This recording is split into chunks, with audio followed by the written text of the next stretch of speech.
Hola, buenos días, o tardes o noches. Hoy estoy grabando en un sitio un poco diferente en el que me da el sol y por eso llevo gafas. Pero bueno, me he puesto un fondo negro y como realmente lo más importante de estos vídeos no es precisamente lo que se ve, sino lo que digo, más bien casi como una especie de podcast, pues aunque los podcasts en realidad son vídeos, pero que solo los escuchas, ¿no? En cierto modo, pues me he puesto unas gafas porque tampoco importa mucho. Bueno, pues hoy vengo a hacer una reseña de un libro que se llama La saga de los Bolsungos. Salió en Alianza Editorial. No lo tengo aquí, pero bueno, lo pondré en la miniatura del vídeo. Y el título de este vídeo creo que lo he llamado algo así como El consuelo mitológico, o algo parecido. Porque como siempre los pongo después y no puedo aquí aclararlo ni nada, pues ah, que de hecho me he dado una hostia y tengo el dedo negro. Así que hace juego con el fondo encima.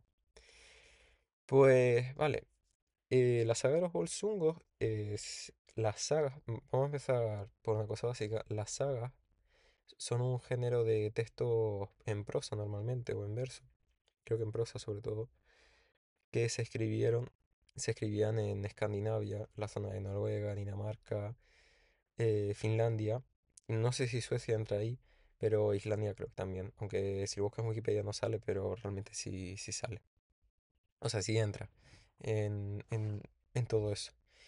Bueno, pues la saga de los Volsungos es una historia que cuenta la historia, la genealogía, no sé si es la palabra, pero la historia de toda una familia hasta su muerte.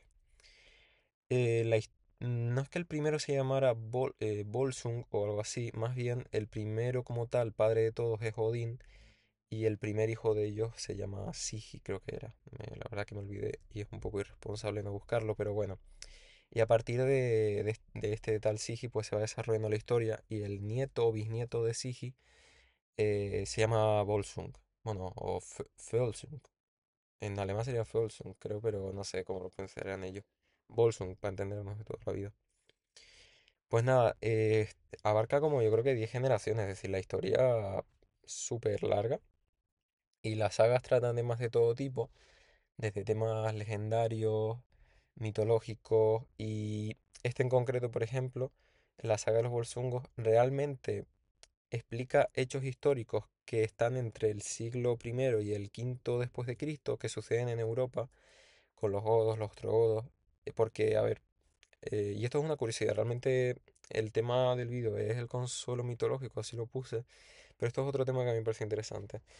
Y es que, claro, la historia, todo el mundo sabemos que cuando aprendemos historia, aprendemos desde Grecia, bueno, Egipto, hasta la caída del Imperio Romano, en el 476 después de Cristo, y a partir de ahí se da como la Edad Media, ¿no? Como, bueno, sí, en la Edad Media pasan cosas, si estás en España puedes dar la historia de España brevemente, como al-Ándalus y todo eso, y de repente te remontas al siglo ya, bueno, la Edad Moderna, sí, el Renacimiento es un hecho importante. Luego, la conquista de las Américas, por decirlo así, lo cual es un poco violento, pero bueno, el descubrimiento, ¿no? Dicho de una forma como muy edulcorada, y ya luego pasas a la Revolución Francesa, ¿no? Es decir, hay como realmente un abismo ahí, porque es como que Grecia, Roma, todo lo importante, y luego saltas a la Revolución Francesa, aunque el Renacimiento sí que como que toma un lugar importante, pero bueno. Y la Edad Media es una época muy, muy, muy, muy compleja. No solo porque existe el Imperio Uno, está Atila y tal. De hecho, Atila aparece en la saga de los Volsungos, es un personaje. Lo que pasa es que lo llaman Atli. Hay un montón de nombres, o sea, hay 1000 nombres. Yo no sé recordarlos ninguno. Hay una familia que todos los nombres empiezan con G y son imposibles, ¿verdad? Hay uno que se llama Gudrun, Gunnar, Grimheldi, no, así, mira, digo.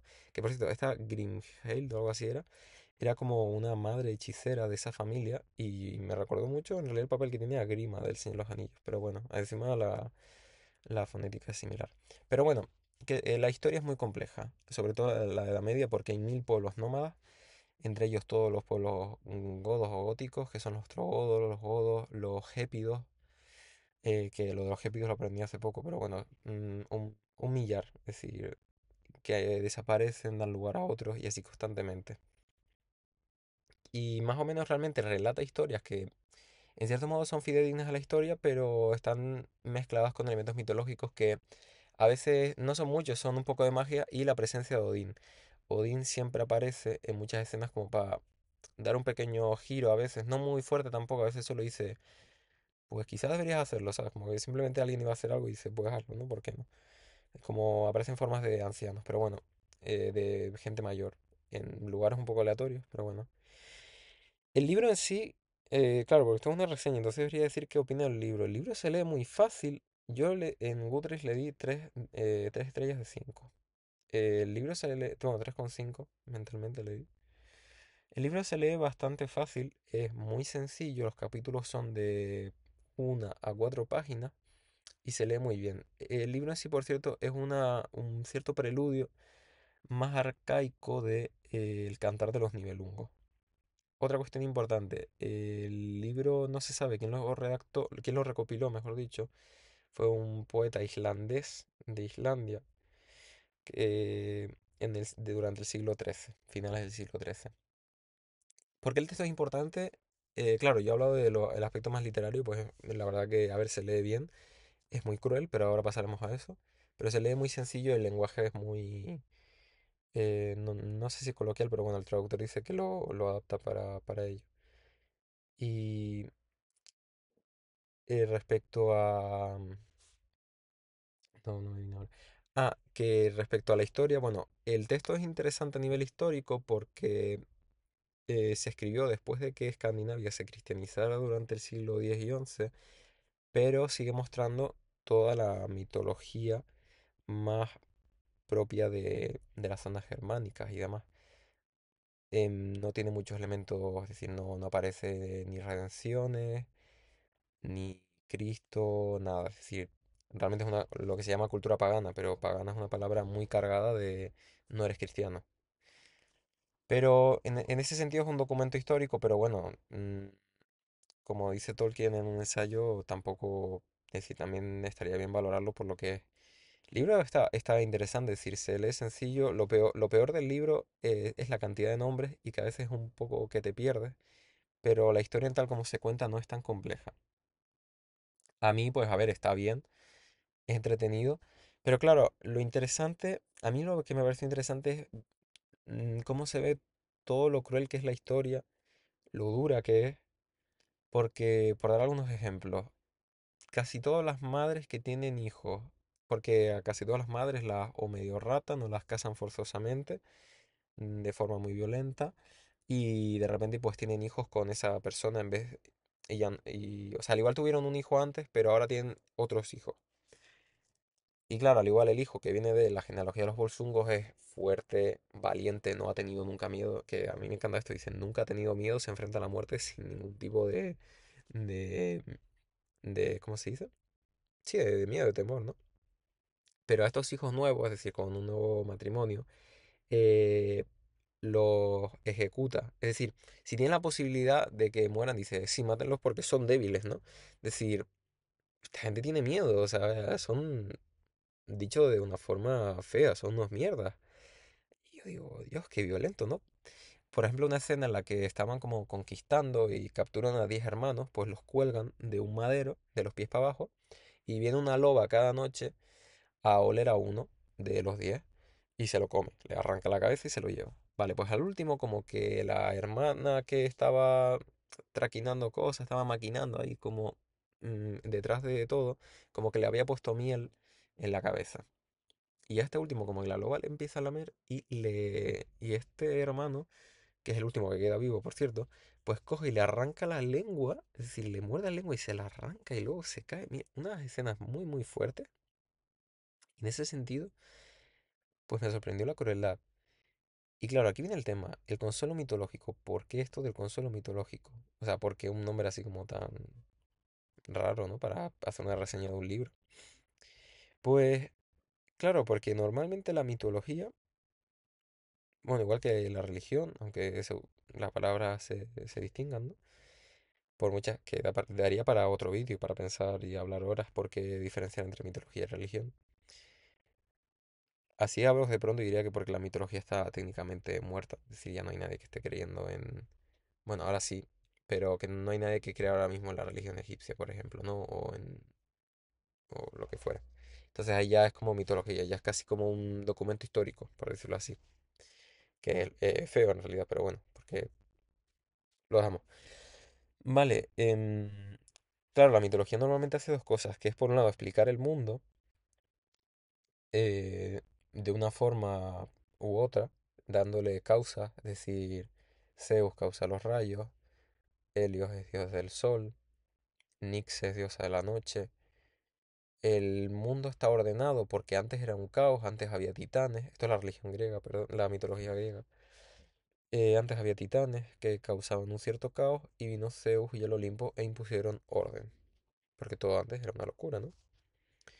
Al mismo tiempo también da, es decir, por un lado da unas explicaciones, podríamos decir, epistemológicas o naturales.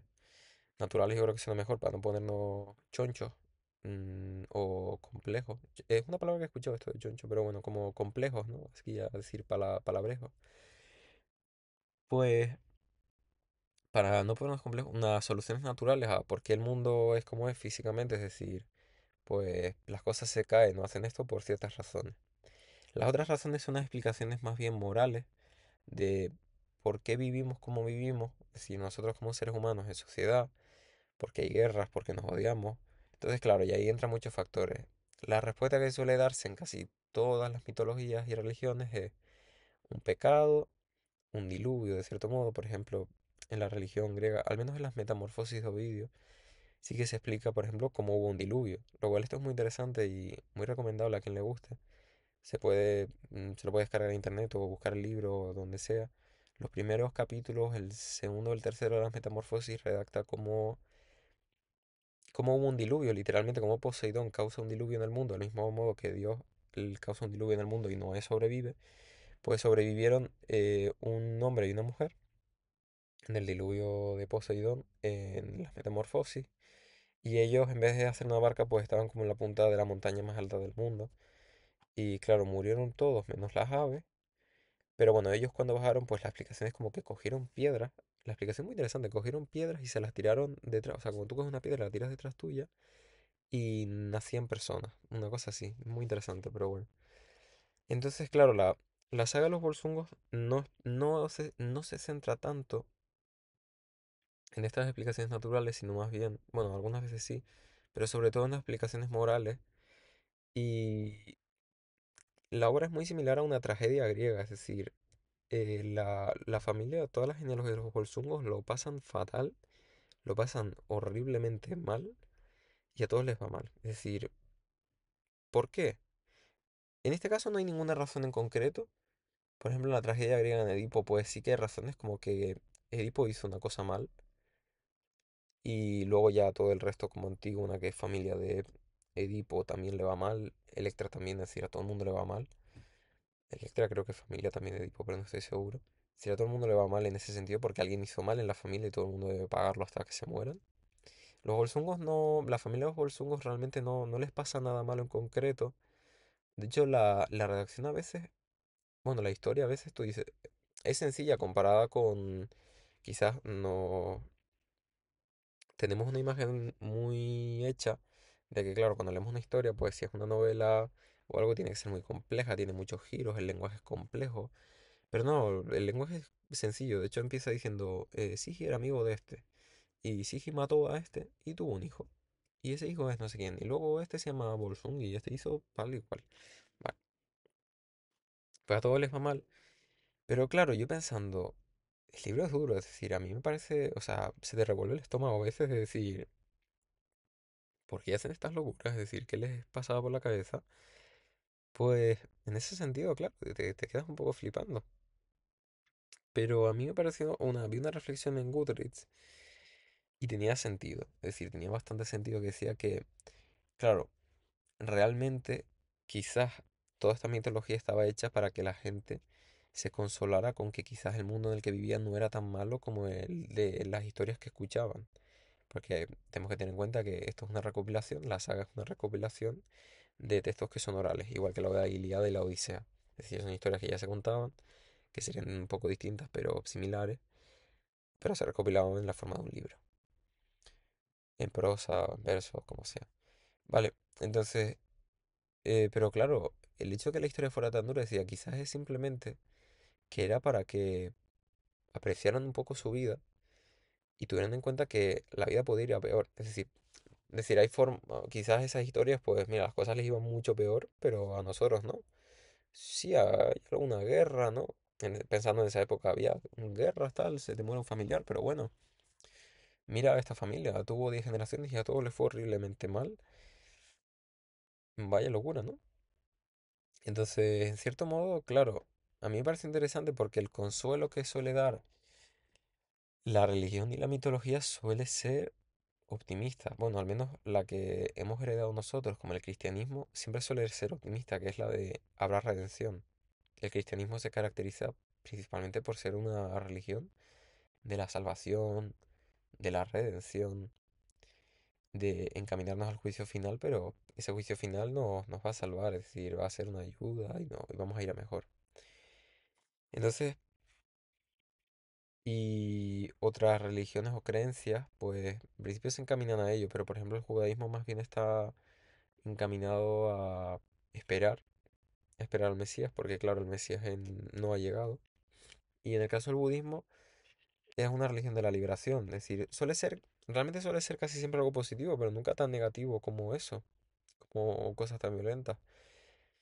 Y sin embargo, otra cuestión interesante que yo vi es todas las similitudes bueno, y que esto es un consejo no, realmente no es un consejo, es como una sugerencia que yo recomendaría a cualquiera que lea textos religiosos o mitológicos porque es muy curioso y muy interesante ver todas las similitudes que hay, cómo se entrelaza todo, cómo hay muchos ecos de cosas entre, por ejemplo, Edipo y todos los Volsungos. El Antiguo Testamento, por ejemplo, tiene historias realmente también duras, violentas, de exilio, que también, claro, te recuerdan, no es a lo que estamos acostumbrados. Lo que estamos acostumbrados es a la redención, a que, bueno, crucificaron a alguien llamado Jesús y a todos nos va bien. Pero ahí no. El consuelo era un poco negativo en ese sentido. Y más o menos eso era todo lo que quería decir. No me he preparado mucho este vídeo, pero bueno, mm, quería contarlo, la verdad. Me chocó mucho lo negativo de esta saga. Y nada más. Espero que haya gustado y hasta luego.